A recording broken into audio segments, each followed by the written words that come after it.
Welcome very much to this seminar, Changing Interdependencies and Evolving Policies in the Baltic Sea Region. We have to wait a bit for our friends from Lithuania.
Welcome to this seminar.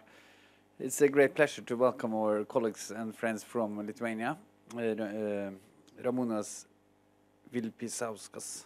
It's very difficult to pronounce Lithuanian names in Norwegian. What's happening with the energy situation in the Baltic Sea region? During the last 2 years, we've seen quite significant changes in the region. There's a new terminal, LNG terminal, being constructed. Or it's actually docked and it's operating. Independence, as it's called, fueled by Statoil energy, LNG. Also transforming not only the energy situation in Lithuania, but potentially also changing the energy situation in the larger Baltic region, Balticum, and perhaps into the future also looking into interconnectors to Poland. Over time, NUPI and the Institute of International Relations and Political Science at the University of Vilnius have cooperated on various topics related to energy. And today we're going to hear about a cooperation and the results of a research cooperation that we've had together with our partners in Vilnius. This project is sponsored by the Norwegian EA grants, very generously supported by that, so we're very happy for that. Now, the first speaker will be Jakub Godzimirski, who is one of our key researchers who's been working on energy issues in the Baltics. So I give the floor to him to present more of the results. Let me just say that the paper and the report of this research project will probably be published already next month. And we hosted a conference also in Vilnius in May this year. So, Jakub, please, the floor is yours. Thank you. Can you put my presentation on? Yeah. Okay. I will start by saying a few words about the project itself. The main idea behind the project was to look at how the situation in the field of energy security in the Baltic Sea region has changed since the opening of since the last round of EU enlargement in the region. And I will focus on 4 issues in my presentation. I will first define the geographical scope of this study and topics that are to be touched upon. Then I will look at how energy security can be defined and how the situation in this field has changed in the Baltic Sea region since the EU enlargement in 2004 that has changed the kind of institutional framework for energy policy. Then I will also pay some attention to recent history of energy developments in the region in this period after 2004. And then I will address this issue of regional energy interdependencies on the regional level. when it comes to geographical and topical scope of the project, we decided to look at the energy cooperation in the Baltic Sea region, and we define Baltic Sea region for the purpose of that study not in kind of physical geography terms, but in political and economic geography terms. So we included 10 countries of the region as kind of focus area for this study, minus Iceland. Iceland is a member of the Council of the Baltic Sea States, but in political and energy terms is not a part of this broadly understood region. So we have collected data on energy developments in Russia, Estonia, Latvia, Lithuania, Poland, Germany, Denmark, Sweden, Norway, and Finland, which those 10 countries are in the focus of the study. We have identified various groups of countries, be it producers and consumers, exporters and importers of energy. We also decided to look at what the kind of institutional framework conditions for energy policy, seeing on the one hand members of the European Union, that the countries that have to follow EU regulations, and one of the members, and Norway, that is member of the EEA agreement, and on the one hand, and Russia, that is the main external supplier of energy to both Europe and to the region, as a kind of another actor. And then, in order to understand what has been going on in this region in energy terms, it's important to look at how EU energy policy has been influencing developments on the regional plan, how Russian energy policy has been could be treated as an important input into this development on the regional plan, having in mind that we have to do with two groups of actors, ones who are mostly interested in security of supply and those who are mostly interested in security of demand. This should also be taken into account. And then the whole project pays special attention to this issue of asymmetric interdependencies in the energy field. So this issue of dependence versus interdependence is also one that is discussed in this project. We decided to approach the issue of energy security from an angle that was proposed some years ago by a group of scholars. Benjamin Sovakul is the main actor behind this new approach to energy security, and his understanding, for instance, as shown in this study on energy security trends, looking at comparative assessment of energy security of 22 industrialized countries, they propose that in order to understand what is going on in this field of energy security, one has to focus on the question of availability, affordability, energy and economic efficiency, and environmental stewardship. This last issue can also be understood as the kind of sustainability aspects of energy security, to what extent energy production and use can be harmful to environment, and how to cope with this challenge. So based on those four energy security criteria, we decided to focus on a number of issues at the regional level. We decided to look at whether domestic energy production in the countries of the region increased or decreased. We understand the situation in the following manner, that a kind of increased domestic production of energy improves the availability of energy. Then we decided to look at the issue of import dependence, and our idea is that the lower import dependence is, the higher level of affordability and availability is. Then we also decided to look at energy consumption as an expression of energy efficiency. If you have a kind of situation in a country or in a region where energy consumption is falling, but with no effect on, for instance, GDP or something like that, then we can assume that energy efficiency has improved in this political unit. And then, in order to measure the issue of sustainability of this issue of this energy stewardship, we decided to look at whether the countries have managed to cut their CO2 emissions as a kind of indicator.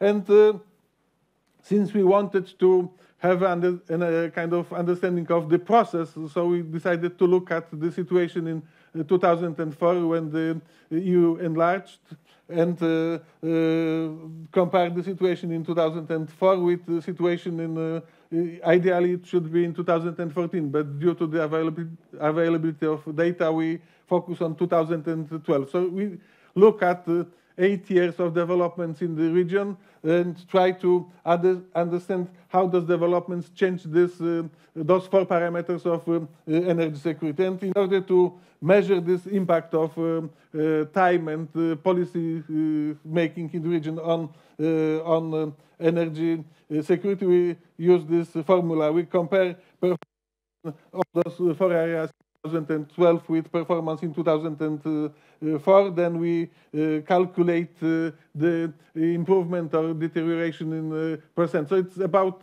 relative improvement or deterioration of energy security in countries. And in order to conduct this study, we had to gather a lot of data. We used mostly 2 main sources, International Energy Agency's statistics for 2004 and for 2012 to compare those 2, to take a kind of 2 snapshots of energy situation in the region in 2004. And then we also used some Eurostat data, especially when measuring this level of interdependencies in terms of energy trade. And what we have discovered right after collecting this huge set of data is that the countries in the region can be divided into those 2 groups. We looked at the total energy production and consumption in the Baltic Sea region countries, those 10 countries that form this broader framework, and looked at what is the share of single countries in energy production and what is the share of single countries in energy consumption. And this gave us this hint about what countries can be treated as exporters of energy and what countries have to import energy in order to meet their energy needs. And we see that we have to do with 2 huge producers of energy on the regional level, Norway and Russia, and one country that needs to import huge volumes of energy in order to meet its energy needs, it's Germany. And we have seen that what has been happening over the last 10 years in the field of energy on the regional plan, but also at the kind of European plan, is very much about the relationship between those 2 big producers, Norway and first and foremost Russia, and Germany. This kind of energy triangle has been very central in shaping energy cooperation at both regional and European level. And another issue that has to be understood is that those countries in the region have various energy mixes, and this has also created a number of opportunities, but also tensions. We see, for instance, that some of the countries in the region have huge nuclear power generation capacity.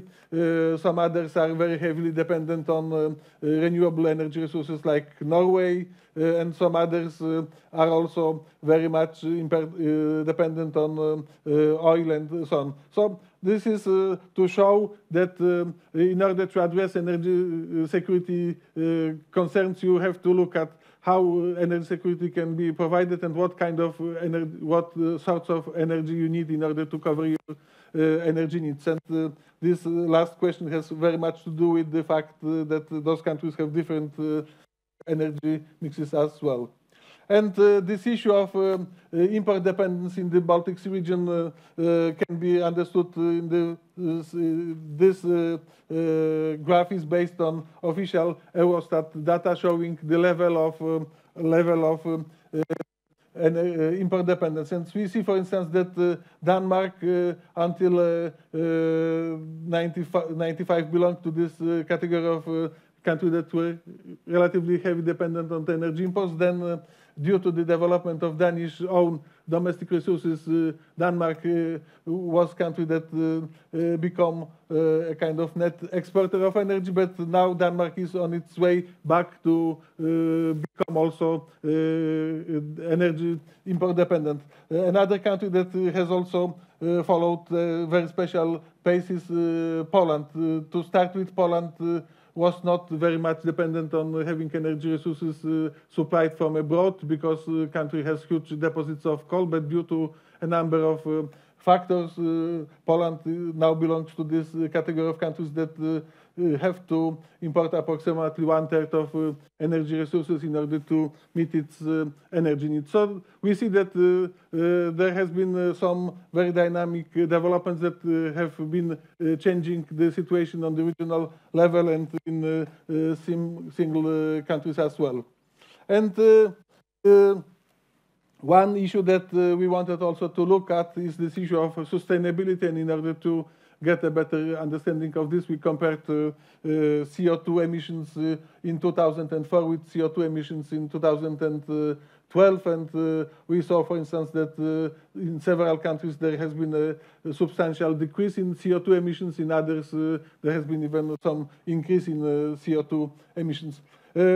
One can discuss whether those indicators we have chosen in order to measure energy security are right or wrong. There are people and experts who use much more complex indicators, but it was done first and foremost in order to give you a kind of better understanding of how the situation in those four fields in the region has been developing over the last 10 years. So we have a situation, and those countries on this list are ranked in the kind of descending order. So meaning that Estonia, for instance, is the country that has improved its domestic energy production the most in the period under question. While, for instance, in the case of Lithuania, due to some structural factors and due to some commitments that were made when the country decided to join the European Union, first and foremost, the fact that they had to close down the main source of energy, the Ignalina nuclear power plant. So the situation in Lithuania deteriorated in terms of availability. In terms of affordability, becoming less dependent on import, Estonia was also the kind of leader in this field. Finland followed by Finland, while two countries, Lithuania and Poland, had to import more. In 2012, they had to import more energy than in 2004, meaning that the affordability and availability has slightly deteriorated.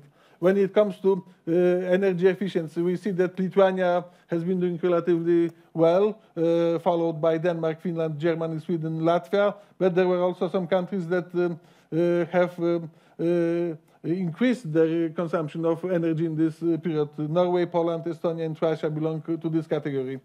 And when it comes to this question of dealing with this decarbonization challenge, we see that Finland leads the ranking, while Russia is on the bottom. This list shows on the kind of relative achievements or failures in the region on the regional level. So, for instance, it's not about volumes, it's about percentages of improvement or deterioration in the period between 2004 and 2012. And this issue of energy import dependence, especially on one actor, is very important on the regional level. It's the whole debate in the region and at the EU level for the time being is about those countries and the EU as the whole being dependent on energy supplies coming from Russia. And this picture shows you the level of participation of Russia and Norway in supplies of energy to the European Union.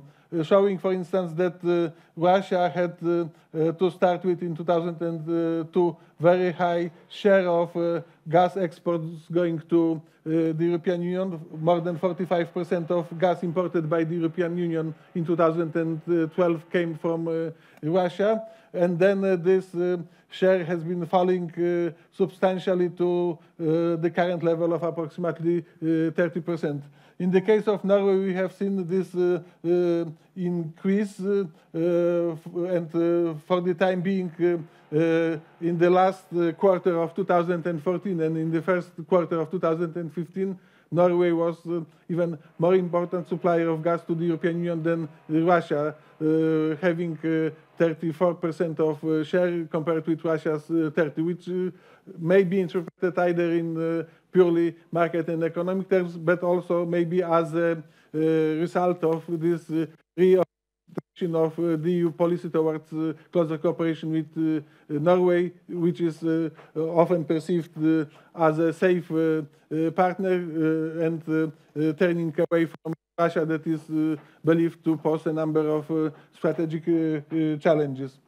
So, and in terms of supplies going from one place to another place, this is a kind of picture that was presented in a recently published study by Thomas Satic. I decided to follow another path to give you a better understanding of who depends on whom in terms of energy. On the regional level, I decided to look at the countries in the region that have to import energy in order to meet their energy needs and where this energy was coming from. In 2012, looking at imports from Russia that are viewed in those countries as posing a kind of long-term strategic challenge. And as a kind of indicator, I used the share of energy imported from one country in gross inland consumption of energy in the countries that have to import. And we see, for instance, that in the case of Latvia, Latvia imported almost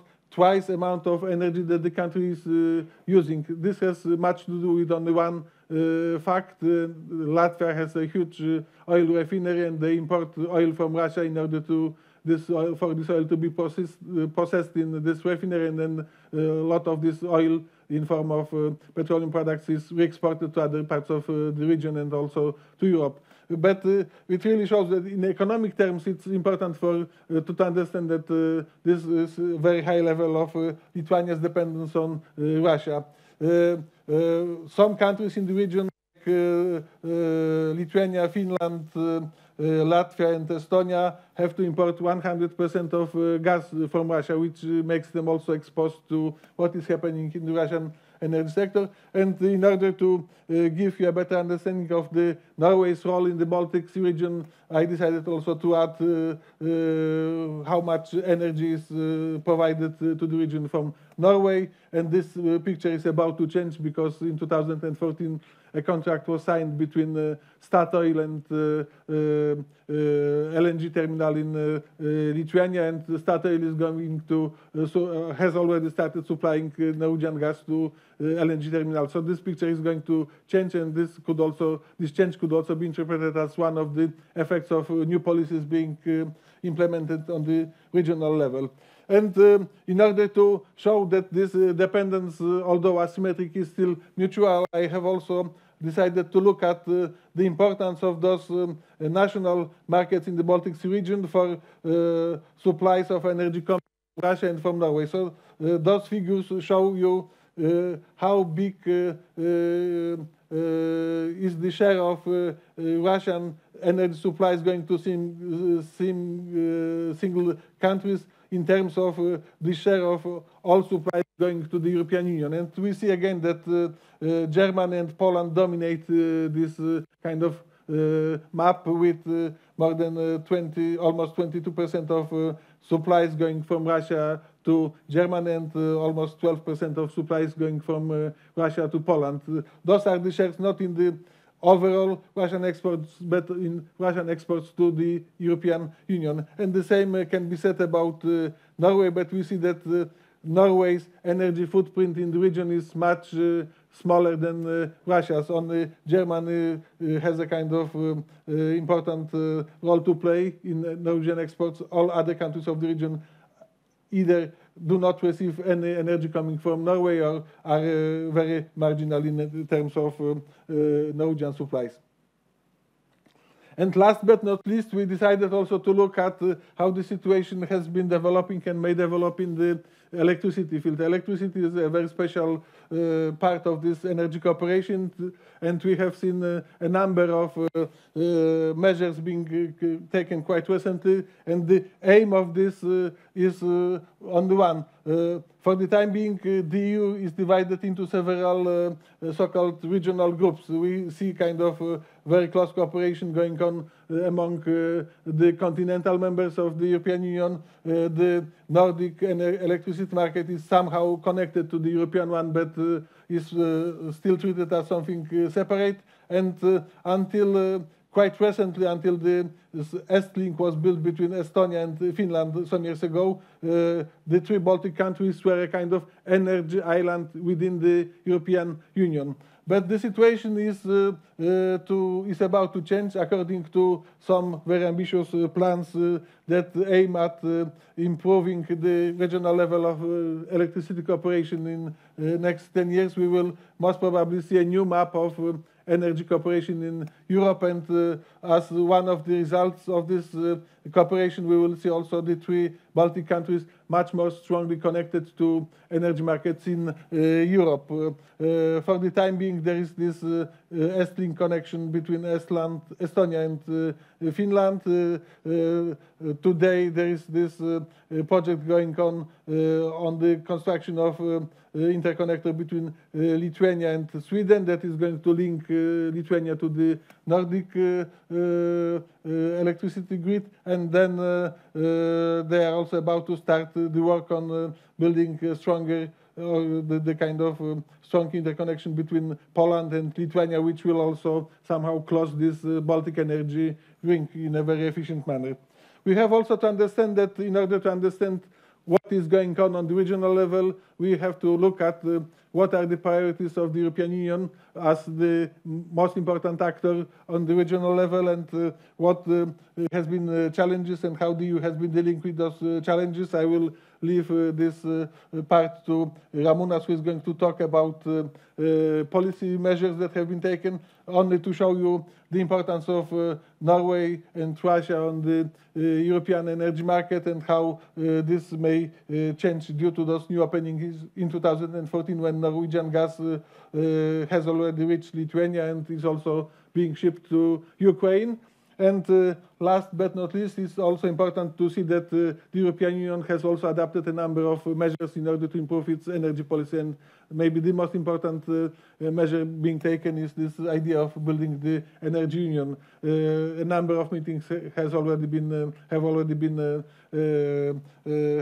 taken place, and this energy union project is very high on the European agenda, to the extent that one of the vice presidents of the new commission was appointed and made responsible explicitly and exclusively for this work on the energy union. And since this energy policy is the domain that Ramunas is to address, I leave the floor to him, and he will present how various policy measures have already changed the level of energy security at the regional level, and how this may also work in the future. The floor is yours, Ramunas. Thank you. Thank you.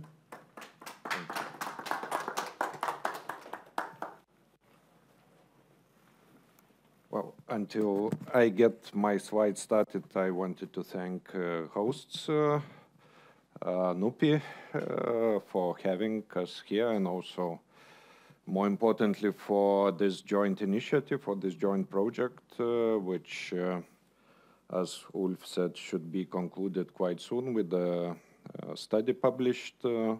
And we are presenting here the main chapters of our study. Jakub presented the first one, which analyzes empirical data, actual trade links, sources of energy in the Baltic Sea region.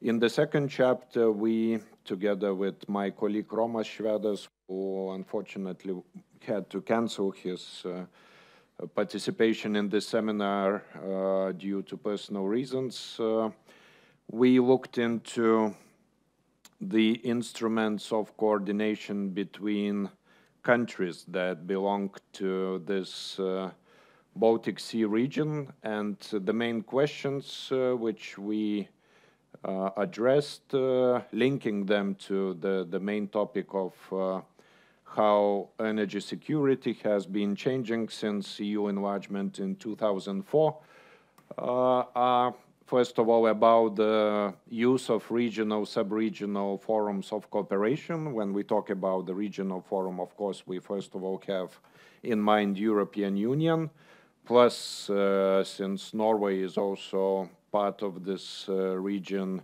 European Economic Area, which adopts most of the EU regulatory norms. And also, after looking into how energy integration inside the whole European Union progressed, we look into sub-regional initiatives inside the Baltic Sea region. When we use the term sub-regional, we mean cooperation among smaller groups of countries, either Nordic, either Baltic, 3 Baltic states, or Nordic-Baltic, or Polish-Baltic. There are different formats, and we look into how these formats have been used, to what extent they have been successfully used in increasing energy security in those countries, and how these different forms of cooperation interacted.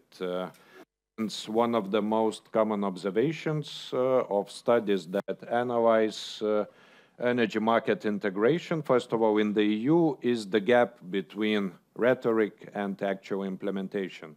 If we look into the history of the EU, since the start of it, European Coal and Steel Community, European Atomic Energy Community, energy was at the very start of European integration. But for a number of reasons, until today, energy market is seen as fragmented and one of the least integrated fields of common market in the EU.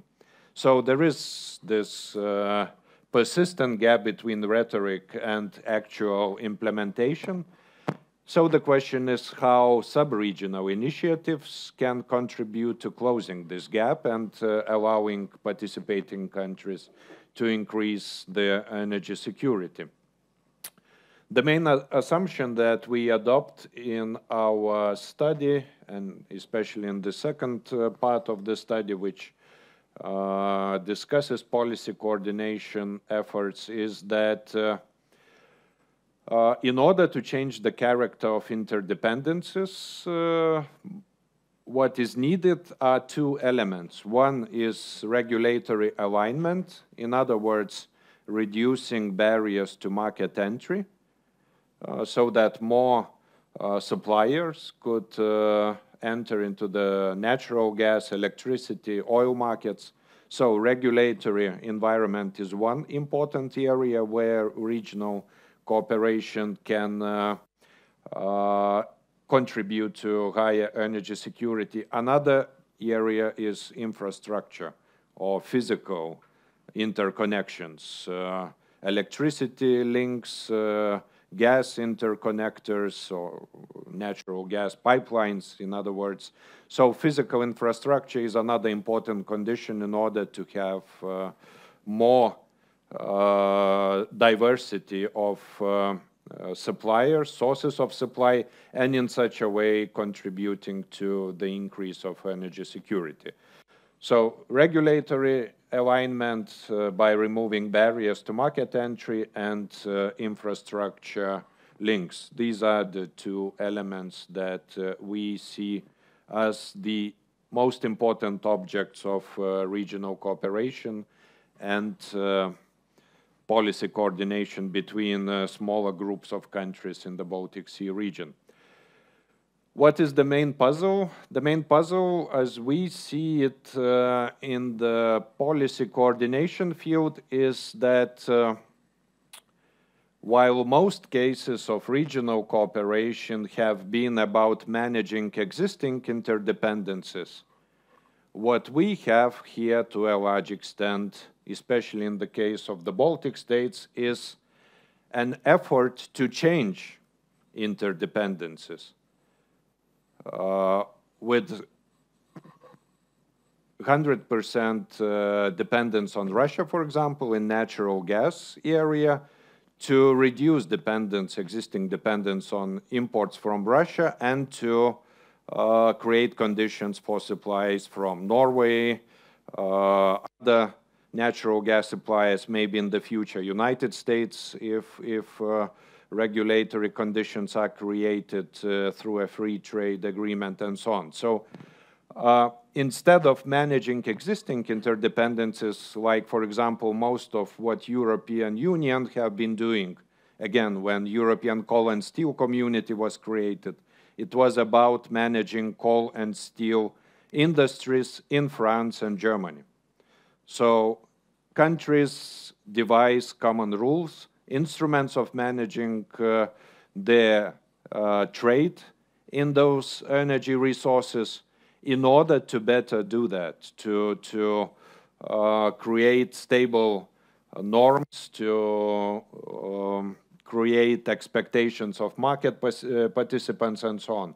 But what we see in the Baltic Sea region is, to a large extent, in addition to managing existing interdependencies, mostly with Russia, there is a huge political effort for the last 10, 15 years to shift interdependencies, to create alternative sources of supply.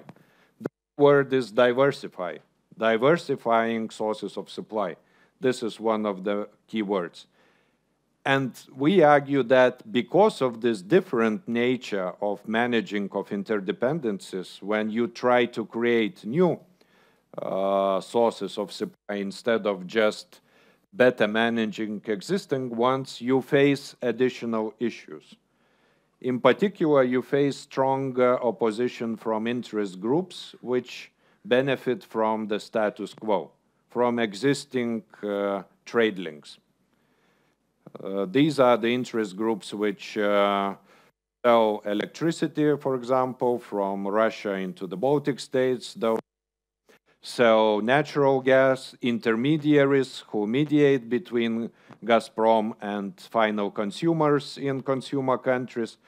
These interest groups could also be coal users, factories in Poland, for example, which have a vested interest to be protected from outside competition, from cheaper competitors.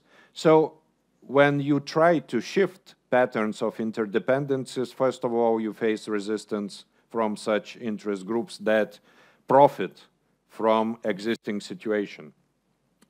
And then, in order to address this puzzle, we look into regional coordination, as I said. When is it effective? And we argue that it has been effective when it was in line with broader domestic policies of those countries. And here I think Nordic states are a very good example. Nordic states were among the first ones to introduce competition and integrate their national energy markets throughout 1990s. And I would argue it was because of their generally more open economic policies towards outside competition.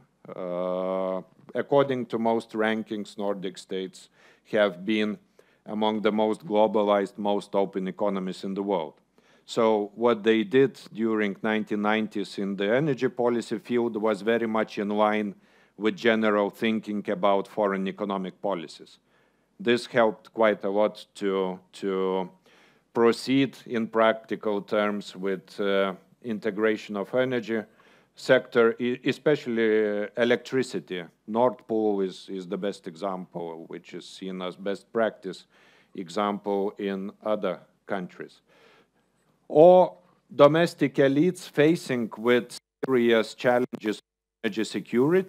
I will talk briefly about what happened in the Baltics when the date of closing down Ignalina nuclear power plant in Lithuania approached. I think it was one of the biggest failures of Lithuanian elites of not being able to prepare properly for this event. And as you saw from Jakub's presentation, after it was closed, dependency on imports from Russia actually increased. Paradoxically, after more than 5 years of being member of the EU, energy security became worse in the case of Lithuania and the whole three Baltic states. So then there was such a situation when domestic political elites really had to face with deteriorating energy security situation and to prioritize regional projects, regional coordination, which helped to overcome domestic resistance. And BEMIP, Baltic Energy Market Interconnection Plan, which I will also discuss in a moment, has been instrumental in proceeding further with this sub-regional coordination, and also should be an important fundament on which Baltic states will build their integration with the Nordic countries in the future. Again, I will show what has been happening in this field. Plus, increasing bargaining power vis-à-vis Russia by using European Union institutions. Here, I think the antitrust case initiated by European Commission against Gazprom in 2012 is one of the most evident examples how, due to involvement of the whole EU, European Commission in particular, with respect to external suppliers such as Gazprom, Baltic states managed to upgrade their interest into the level of the EU and to make their own issues, bilateral issues vis-à-vis Gazprom, European-wide issues. So this is, again, an interesting case of upgrading national interest into the regional, making it a regional interest. So what we discuss very briefly in the second part of the study, where we analyze those regional and sub-regional initiatives, is first of all brief discussion of the EU efforts to integrate energy markets in the EU as a whole. The most recent ones include the third energy package to introduce competition in electricity and natural gas sectors. Also, other recent attempts like the declaration in 2011 of the European Council that by the end of 2014 conditions should be created in the whole European Union for electricity and natural gas to flow freely. This is the quote. So by the end of 2014, it already had to be done by now. Plus, a most recent initiative announced just several months ago by the European Commission, European Energy Union, which according to some observers is just a collection of old initiatives that are still not implemented. Sub-regional initiatives, that's the second part of our chapter that we discussed, starting with best practice example, integration among Nordic countries. Then we look into failures to agree or agreements which were not implemented, different kind of failure, but still policy failure, such as attempts of Baltic states to coordinate how they implement the third EU energy package. They failed to agree on the common choice of the method of how to implement it. Another failure was to coordinate among the Baltic states where the regional LNG terminal should be constructed. They could not agree among themselves, so Lithuania proceeded unilaterally. This was, I would say, initially a failure of coordination, though a success of unilateral policy implementation, one of very rare successes in the Baltic states. And some other agreements, for example, Polish-Baltic agreement in 2006 on constructing new nuclear power plant in Lithuania, which is still being under discussion, and it's still not completely clear whether it will be constructed or not. So these are the failures that we discuss, and then we look into successful examples of sub-regional cooperation, namely so-called BEMIP. I want very briefly to draw your attention as a way to contrast what we can see in other areas of regional cooperation, namely removal of barriers to trade, especially in industrial goods, but not only. For example, Baltic states had 3 free trade agreements signed between 93 and 97, which removed barriers to trade in industrial goods and agricultural products and non-tariff barriers to trade in different goods. And you see other examples, EFTA, where Norway and other Nordic countries initially participated. Of course, what used to be European Economic Community, where Germany was a member from the very start. Denmark joined in '73, then what became EU. This is, of course, the most well-known case of economic integration. But as I said, energy was also largely excluded from it. And then we have various other initiatives. Poland was part of Central European Free Trade Area. I mentioned Baltic states, 3 free trade agreements, and then Russia since 2010, in particular when Eurasian Customs Union was initiated and started in practice to be implemented. We see a lot of regional coordination initiatives. That's why I'm showing this table, but not in the energy sector. So again, interesting question is why not energy? And if we look into the energy sector, we can see that in the whole European Union, energy market remains fragmented. Germany and Poland, for most of the time that we analyze during the period of the last 10 years, adopted unilateral policy measures.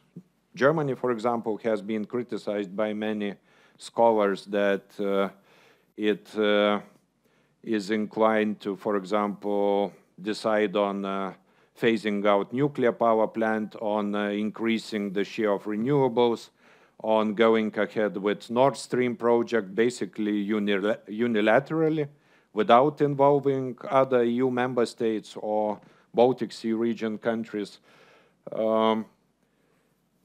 Nordic countries, on the other hand, have been among the first to advance with energy integration. As I said, we discussed this in particular in the field of electricity generation and trade. Baltic states have been talking a lot about that, but advanced in practical terms only recently. If we look into the Baltic, where I would argue the situation has changed most in several recent years, what we see after EU accession in 2004 is differently to what most people expected, continuing high dependence on external supplier, meaning Russia, even increase in dependence after the closing of Ignalina nuclear power plant, active efforts of interest groups lobbying against introduction of competition into the energy sector, comparatively high price paid for energy resources. Again, natural gas is the best example here. If we look into the prices which Gazprom applied to the Baltic states, in particular Lithuania, 2 years ago, they were the highest in the European Union, or among the highest. I think 1 or 2 other EU member states have been paying similar prices for natural gas. We see a lot of delays, disagreements. I mentioned some examples among Baltics and Poland with regard to the implementation of energy projects. We discuss concrete examples in our study of such failures.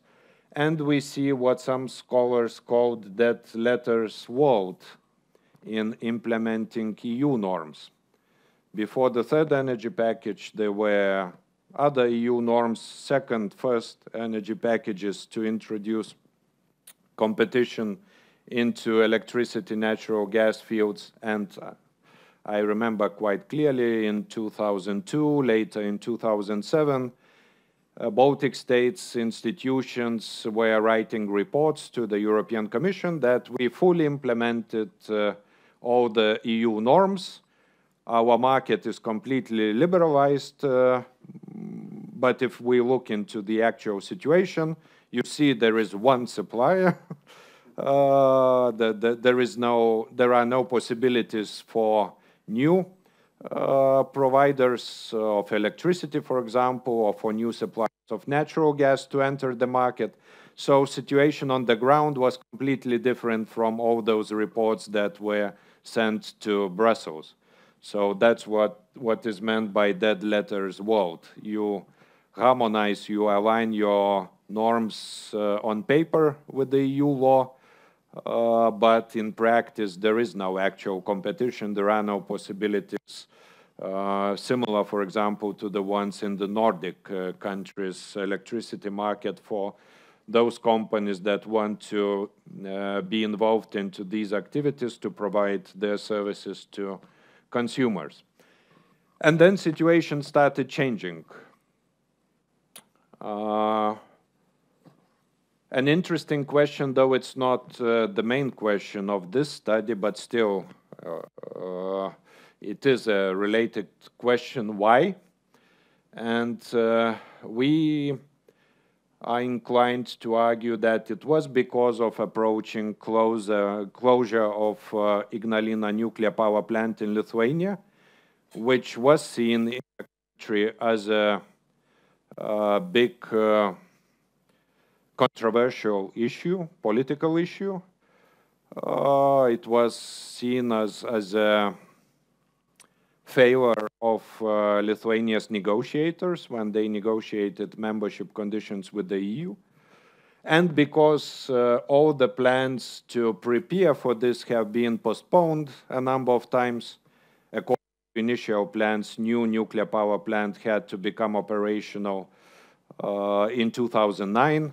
Later, there were other plans in 2012. Then there were plans in 2015 to have a new nuclear power plant operational. All these deadlines were missed. So Lithuanian government initiated high-level negotiations with European Commission on the issue of postponing closure of the second reactor. Of course, European Commission declined to negotiate postponing the deadline because this would meant reopening accession negotiations. It would have given example to other countries that had similar commitments. There were a number of reasons. But eventually, European Commission came up when this issue was put on the referendum in Lithuania, showing in such a way political significance of the issue. European Commission came up with a proposal to have Baltic Energy Market Interconnection Plan, which would help to deal with worsening energy security situation after the closure of Ignalina nuclear power plant. So we argue this BEMIP was very important because it helped Baltic states to agree among themselves with the help of European Commission as a mediator on particular projects. For example, Lithuania and Latvia spent 1.5 years arguing among themselves where electricity connection from Sweden to the Baltics should go. Should it go to Lithuania or to Latvia? Because in 2007, Latvian government declared that it should go to Latvia, despite the fact that feasibility study undertaken earlier made a conclusion that the best way to connect, the shortest, most economically rational way would be to connect between Lithuania and Sweden, to have this electricity cable between Sweden and Lithuania. So Latvia decided, I would say mostly for domestic political reasons, to argue for the cable going to Latvia, and these two countries spent 1.5 years arguing about that. So when BEMIP was proposed, European Commission finally solved this argument by allocating some money to Latvia. You can call it side payment or whatever. In political science terms, there are various phrases for that, but this was something given to Latvian government, that it could show to its electorate as a victory. It got money to reinforce domestic interconnections, domestic grid, but it agreed that this cable should go from Sweden to Lithuania. So this kind of what is called collective action problems, these kinds of problems are now being solved by BEMIP, by a forum where all interested actors are brought together, and European Commission acts as a mediator that convinces reluctant actors to agree with certain common rules, with common projects. And it also has some money to allocate to facilitate collective agreement. So that's how we, in a conceptual sense, see BEMIP's role. It's first of all not money. Some people think it's money. EU funds provided through various mechanisms like Connecting Europe Facility, European Economic Recovery Plan, European regional funds, other funds that make BEMIP important. We think it's not so much provision of money, it's first of all solving collective action problems, making actors in the region agree among themselves. Of course, BEMIP did not solve all the disagreements. New nuclear power plant, which is still not certain, the future of it is still not certain, is one example showing that BEMIP is not a magic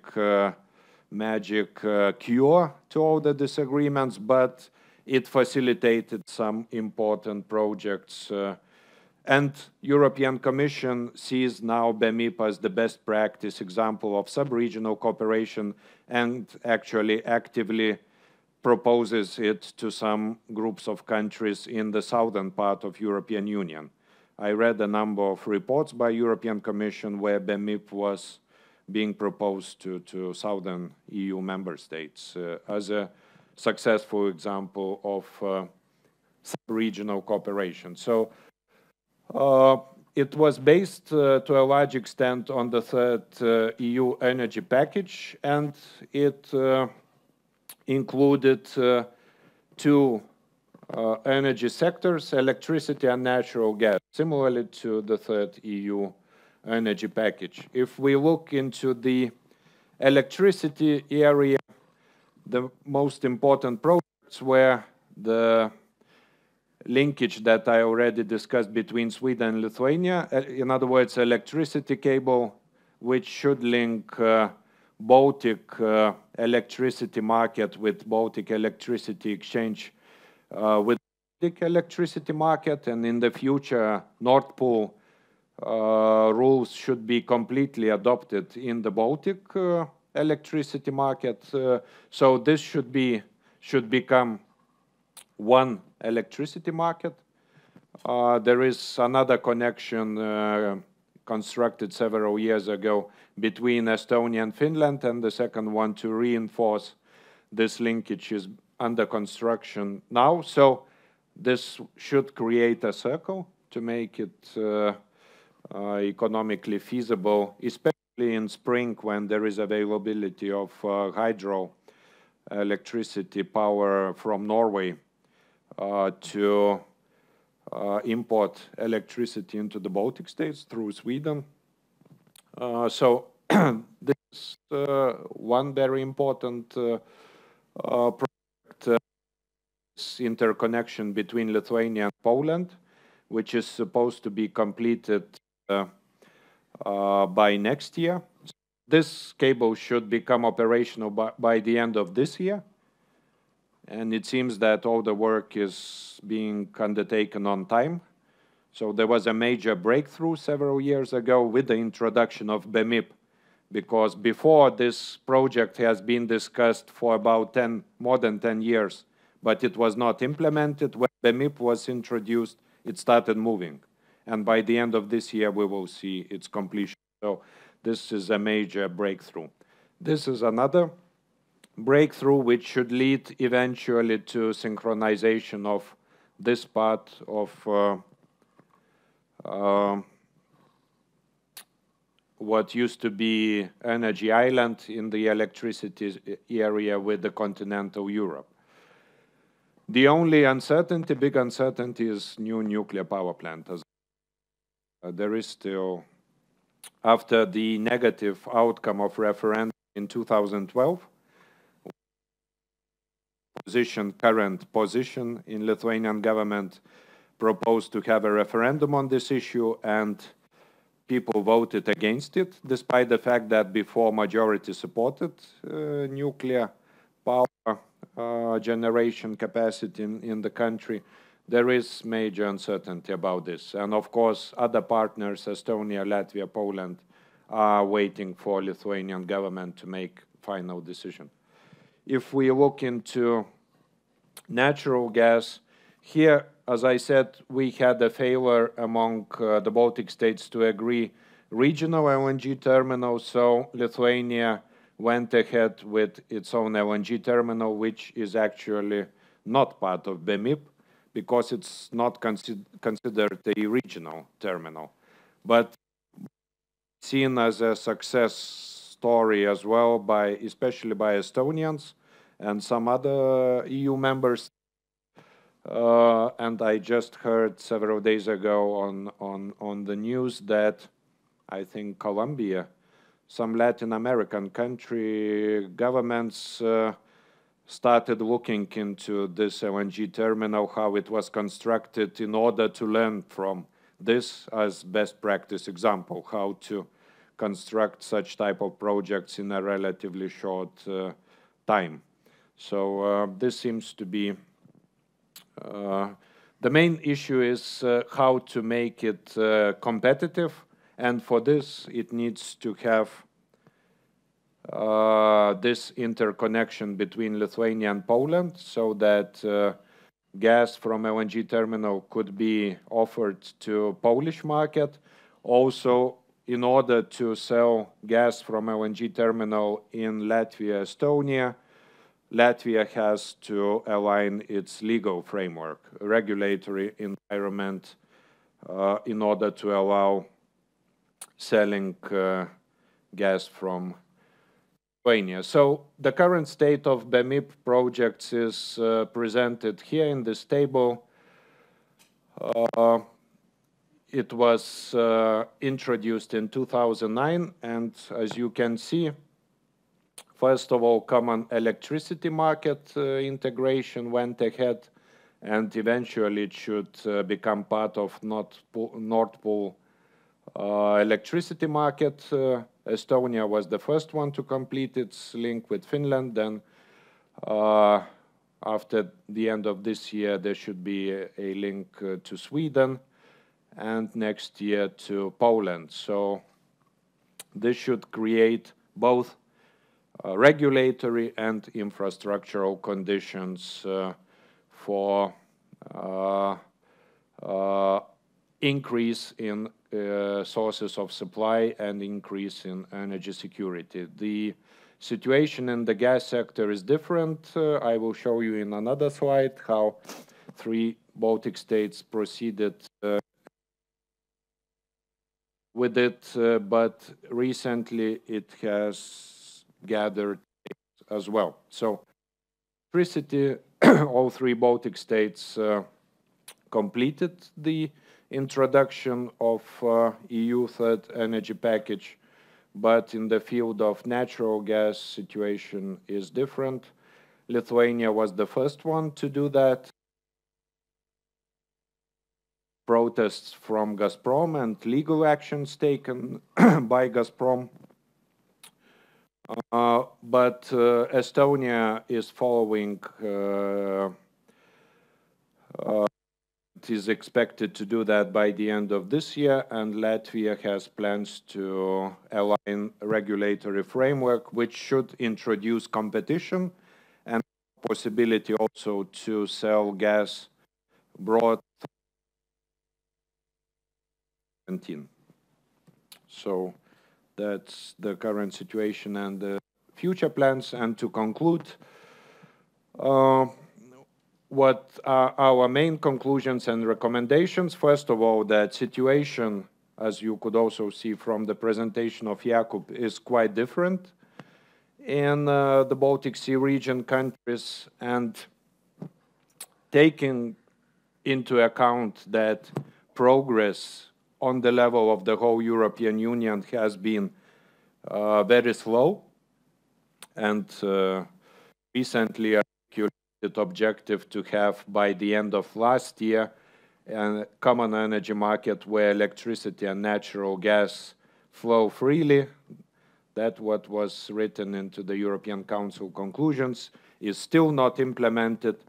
We argue that the Baltic Sea region countries should continue to go ahead on the basis of smaller groups, in other words, sub-regional cooperation. Baltic states among themselves and Nordic countries. Poland would be advised to join these sub-regional frameworks of cooperation. Also, it would be beneficial if Germany joined those forums which are seen as best practices, like Nordic electricity exchange. We also discuss in the study the importance of TTIP, Transatlantic Trade Investment Partnership, which, if concluded successfully, could provide additional increase to the energy security of the Baltic Sea region by providing a possibility to import natural gas through LNG terminal. In addition to Norway acting as a supplier, US could be another source, especially having in mind much lower prices of natural gas in the US. But we know that regulatory conditions in the US do not allow so far to export natural gas. Yes, the case of BEMIP shows how EU institutions can contribute to solving particular problems of sub-regional cooperation, and BEMIP could also serve as a good practice example, not just in the Baltic Sea region and not just in the energy sector, but also in other sectors like transport or internet broadband. So thank you for your attention. And if there are questions or comments, I think Jakub and myself would be happy to discuss them. Although we feel that we have covered almost all important topics, we still are open for questions, and if you are interested in learning more, we will also provide you with a copy, or the copy of the report is going to be made available both on NUPI's website and on the Institute's website, and we will be happy to share our insights with you also at this moment. So please.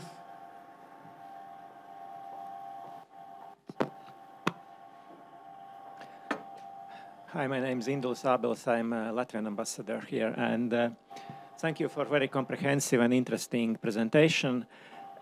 Two or maybe one question with two sides. You mentioned about the discussions among Baltic states about the regional terminal, and I think it was a bit complicated because also Finland then wanted to join in, then they were not sure, so it was complicated. And at some point there was, I think, even EU study to find out where it should be and so on. I kind of lost track of on that, and I just, if you can comment, where is it now and how do you feel, where will it develop or not? And the other thing, I also heard that there were discussions about building pipeline from a Polish LNG terminal into Baltic states, which I think is a quite huge one and could also maybe important source of supply. What are your considerations and plans about this? Thank you. Well, maybe you could complement with the situation in Poland. I would react to the first part. as far as I know, currently the debate about regional LNG terminal is whether it should be in Estonia or in Finland. I think there is still no final decision, at least as far as I know.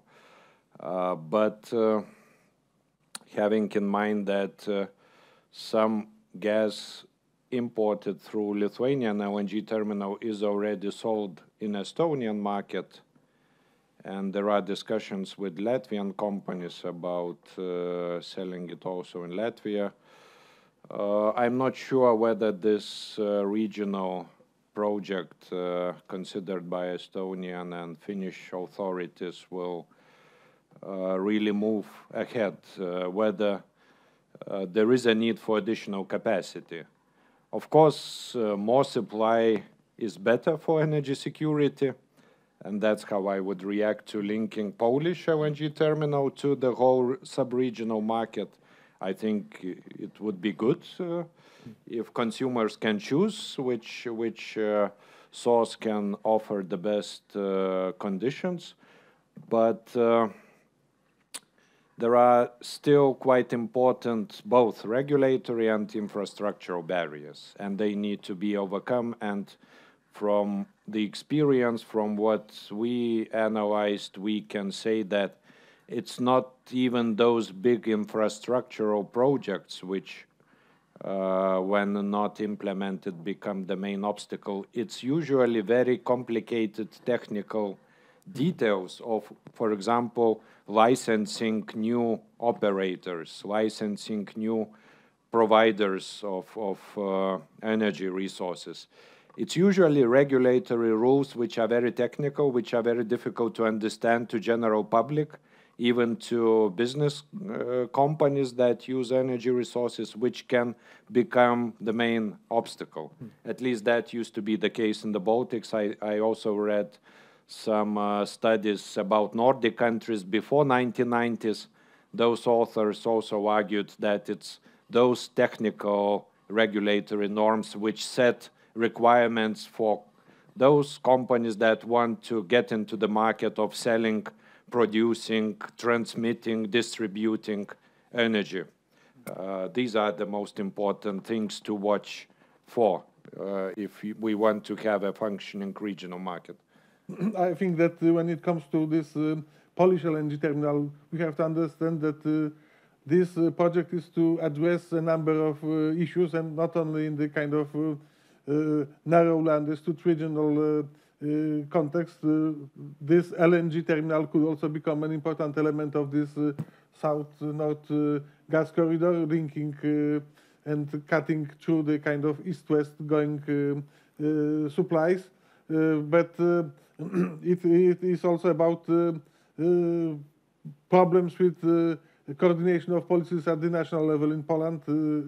Some years ago, there was a kind of lot of focus in Poland on, for instance, on development of shale gas resources. A lot of actors came and tried to find this gas. Now it seems that this is not going to happen soon, or at least in near future. So there is still very much focus on this LNG terminal in Świnoujście, but and this is also going to have some impact on energy security in the region by providing more opportunities for import and distribution, because this gas that is going to come to this Polish LNG terminal is mostly to go to the Polish market. But if we are successful with this construction of, for instance, this gas interconnector between Lithuania and Poland, then this gas could also go to other consumers in the Baltic countries. So this is, and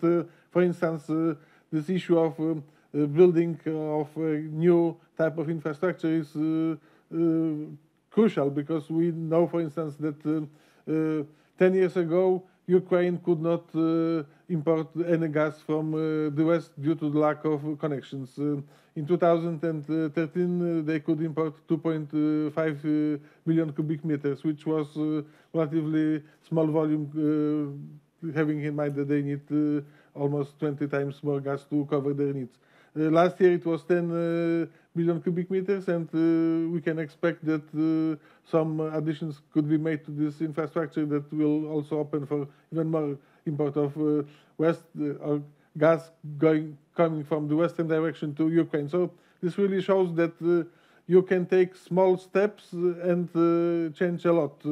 I took part some years ago in a seminar in London where this issue of Bulgarian energy security was discussed, and it turned out that according to some studies, you could invest approximately $200 million to build this reverse capacity on the Bulgarian Greek border, and then you could solve 80% of Bulgarian energy gas security concerns due to this project. And this focus on how to the European Union has two main structural challenges. One is how to cope with its external suppliers of energy, and the other one is how to coordinate energy policies within the European Union. And what Ramunas has been telling us today really shows that this intra-coordination problem can also be solved by greater focus on this issue on the part of the European Union as such, that those member countries sometimes need kind of not only carrots but also some sticks to realize policies that are beneficial both to themselves and to the European Union as a whole. Well, can I have just one comment? And you said that this is changing the energy landscape. And on the one hand, this is about market shares. So Norway and others are competing for market shares in the Baltic energy market. But there's also some geopolitical consequences of this. And you said something about how these new reforms and the politicians had to somehow fight or kind of overcome interest groups in industry and other things. But could you say something also about the kind of the geopolitical implications of this shift, Ramunas? I think how we define energy security and how we see the purpose of regional coordination in this field, those examples that we discuss, they are both to a large extent based on competitiveness arguments, and by introducing more sources of supply, more diversification, they are in line with geopolitical objectives of most of those countries. Of course, Russian authorities might argue that these efforts, they go against Russian security of demand interest, that its traditional customers are now shifting to other sources like Norway, and that it goes against Russian interest. But on the other hand, a lot of studies discussed what has been called the politicization of energy relationship, although it is being denied by Russian representatives. They speak of energy trade as pure business, but this might be applicable to Russian-German trade, but not so much to Russian-Baltic or Russian-Polish or Russian-Ukrainian trade in natural gas or oil. One of the most frequently mentioned examples is the decision to close down suddenly Druzhba pipeline, which used to transport oil to Lithuania in 2006, and most people saw the connection between this decision and the decision to sell Lithuanian oil refinery to Polish investor instead of Russian investors. So there are a lot of such examples which indicate that dependence on the only source of supply, which is Russia, creates geopolitical risks.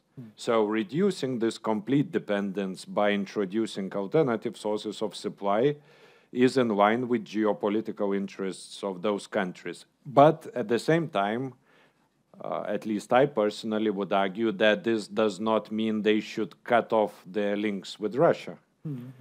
No, they should have a possibility to choose on the basis of best conditions provided. So if Norway, as a supplier, proposes better conditions than Russian companies, they should be able to choose what is best in this respect. So I think in this sense, Russian authorities are not correct in seeing this as a threat. They should see this as a discipline of competition.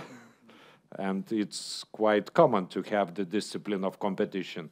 EU itself is subjecting its own companies to the discipline of competition. That's what the third energy package is about, and that's what European Commission's antitrust cases are supposed to be about. I think it's important to understand that we are talking about commercial interests, about political interests, but it has also something to do with what could be called symbol politics. When you have a floating LNG terminal coming to Klaipeda that is called independence, then you send also a kind of symbolic message because...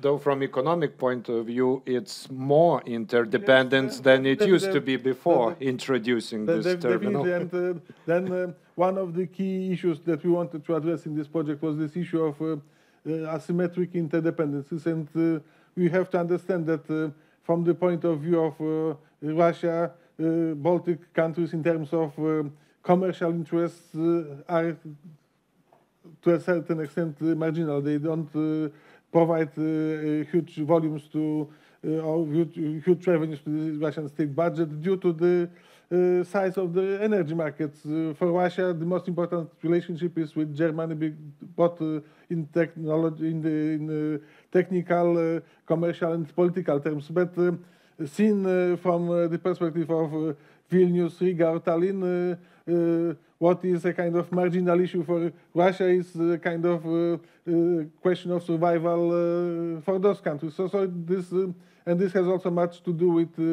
the historical experience with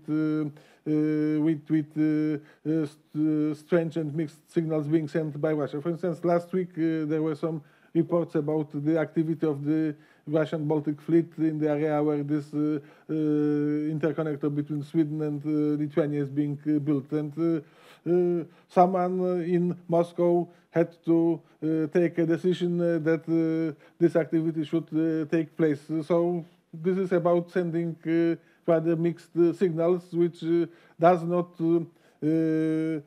help to build mutual trust in this type of issues. So Russia, on the one hand, plays this power game, but when others try to play this power game against Russia, Russia is not very happy, although the ability of Latvia, Estonia, and Lithuania to inflict any kind of strategic damage to Russia is fairly limited, to put it that way. Yeah. Well, if there are no more questions, we thank you for taking part in this very exclusive event, and we hope to see you again. We will, as said, try to present the final text of this report by the end of this month, maybe in July, but we will keep you posted, and we hope very much that this is only the very beginning of a fruitful cooperation between our two institutions that will somehow result in more issues to be discussed and more seminars to be organized. Thank you very much. Thank you.